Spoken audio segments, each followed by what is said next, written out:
When an engineer designs a machine to handle dozens of different high-intensity jobs at once, they have to prioritize force. This is the Bobcat S650. It's an 8,000-pound skid steer loader designed to lift over 2,600 pounds without tipping. But there is another S650. This is the Cenix Live S650, a portable media player from 2005. It weighed about 100 grams and used a specialized processor to fit a whole entertainment center into a pocket. While these machines serve vastly different markets, both are defined by the limits of power allocation. Every added function, whether it's a hydraulic attachment or a video decoder, places a new demand on a finite energy source.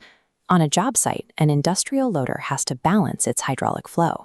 If you push too much power to the wheels, you might lose the pressure needed to lift the bucket. The pocket-sized Cenix S650 faced a digital version of that same compromise. It had to decode video, record audio, and drive external speakers using the relatively low energy densities of early 2000s lithium-ion batteries. To understand how the MP3 boom reached its peak and why it eventually vanished, we have to look at the math used to squeeze a home theater into a tiny aluminum box. Digital audio used to be limited by storage. Because uncompressed files were so massive, listeners were forced to carry music on bulky physical discs that could only hold about an hour of audio.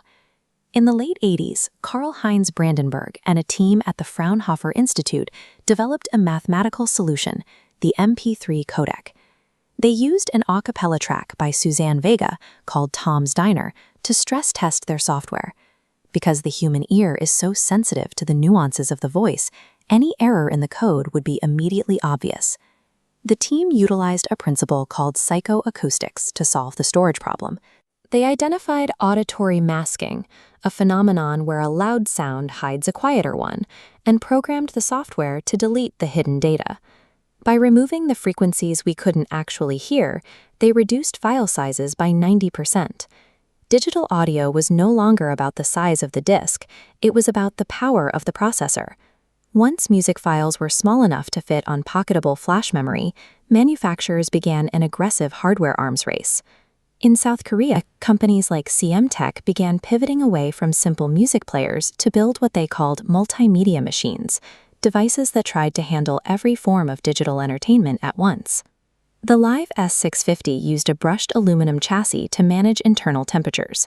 The metal body acted as a heatsink, dissipating the thermal energy generated by the processor as it handled the heavy math of video decoding. This model included a color screen and built-in speakers, creating a social listening experience most contemporary players lacked.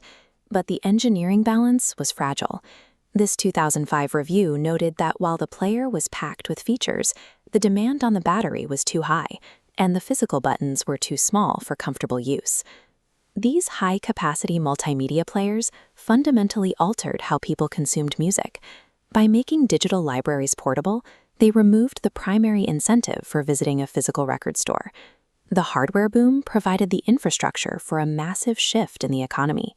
Devices like the S650 became the physical endpoints for peer-to-peer file-sharing networks like Napster. The ability to carry thousands of compressed songs in a pocket allowed digital files to systematically replace physical inventory, dismantling the traditional business models of the music industry. By 2005, machines like the S650 were attempting to handle a user's entire digital life, even if the processing power and battery technology of the era struggled to keep up with that goal. The ultimate shift happened in 2007, when Apple successfully combined the portable media player with cellular and internet technology in a single, high-performance unit. The smartphone perfected the everything-in-one concept. It offered more processing power and a better interface, instantly turning dedicated, standalone MP3 players into obsolete relics. The two S650s tell two different stories. The Bobcat loader remains a staple of industrial work because heavy physical lifting requires a specialized, dedicated machine. But the consumer tech S650 was a victim of its own philosophy. Its quest for convergence paved the way for the smartphone that eventually replaced it.